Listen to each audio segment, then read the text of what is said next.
Hello, இன்னைக்கு எங்கள் வீட்டில் பொங்கல் சண்டேனால எங்கள் வீட்டில் பொங்கல் மட்டும்தான் எப்பயுமே.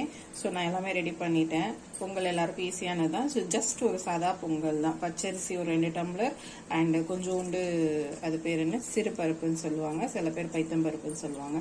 அந்த பருப்பு போட்டாச்சு. போட்டுட்டு லைட்டாக உங்களுக்கு தேவையான அளவு, உடனே தேவையான அளவு எப்படி எங்களுக்கு தெரியும் அப்படின்னு சொல்லாதீங்க.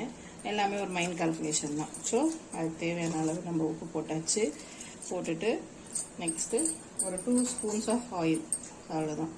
எதுக்குன்னா ஜஸ்ட் ஒரு ஸ்டிக்கியாக இல்லாமல் இருக்கும், அதுக்காக ஒரு 2 ஸ்பூன்ஸ் ஆஃப் ஆயில் முடிஞ்சிச்சு, அவ்வளோதான். இதை க்ளோஸ் பண்ணி வச்சுட்டோம்னா ஒரு 3 to 4 விசில்ஸ் வரைக்கும் நமக்கு வேணும்.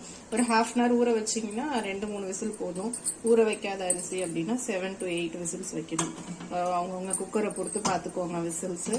நல்லா வெந்ததுக்கு அப்புறமா நம்ம எப்படி இருக்கு அப்படின்னு பார்க்கலாம். ஓகே,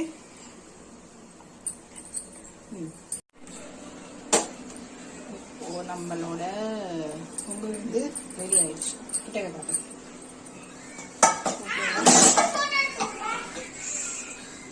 இப்போ இதோட கன்சிஸ்டன்சி பார்த்தீங்க அப்படின்னா கொஞ்சம் கெட்டியாக இருக்கு இல்லையா? ஸோ நம்ம என்ன பண்ணுறோம்னா ஹாட் வாட்டர் வச்சுருக்கோம், அதை அப்படியே வந்து அதில் ஊற்றுறோம்.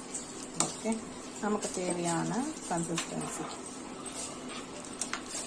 ஓகேவா? நல்லா பருப்பு இன்னைக்கு நான் கொஞ்சம் நிறைய போட்டிருக்கேன். பிகாஸ் அப்போ தான் அந்த டேஸ்ட் வந்து நல்லா வரும், அதனால். சரிங்களா? ஸோ நல்லா மிக்ஸ் பண்ணிவிட்டு நெக்ஸ்ட்டு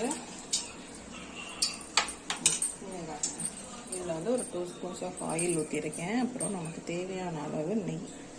ஓகே, நெய்யும் ஊற்றியாச்சு. ஊற்றிட்டு இதில் இப்போ நம்ம வந்து தாளிப்பு சேர்க்கணும்.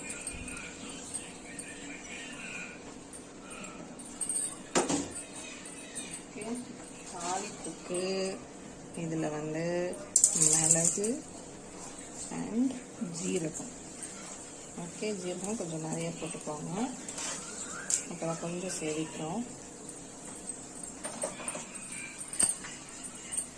அவ்வளோதான். கொஞ்சோண்டு கருவேப்பிலை,